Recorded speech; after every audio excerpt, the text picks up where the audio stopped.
ఆరుగురు చిన్నారులను మింగిన నీటి కుంట. ఆరుగురు బాలురు జల సమాధి. కర్నూలు జిల్లాలో తీవ్ర విషాదం. చిగిలి గ్రామంలో ఎర్ర గరుసు తవ్వకాలు. ఆ గుంతలోకి భారీగా చేరిన వర్షపు నీరు.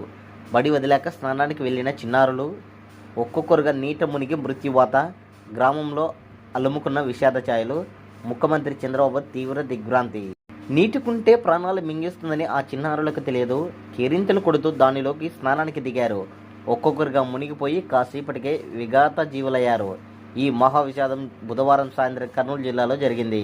5వ తరగతి చదువుతున్న 6గురు విద్యార్థులు ఎర్రమట్టి తవ్విన గుంతలో నిలిచిన వర్షపు నీటిలో మునిగి మృత్యు ఒడికి చేరారు.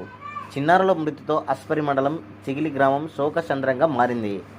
అందరికీ ప్రజలకి తెలియజేయడం ఏమనగా, వర్షాలు భారీగా కురుస్తున్నాయి కాబట్టి మీ దగ్గరలో ఉన్నటువంటి కరెంటు స్తంభాలు కానీ లేదా నీటికి సంబంధించినటువంటి గుంతలుంటే మీ పిల్లల్ని అక్కడ పంపించకండి.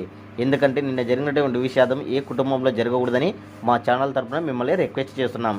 పిల్లల్ని జాగ్రత్తగా చూసుకోవాల్సిన బాధ్యత తల్లిదండ్రులదే.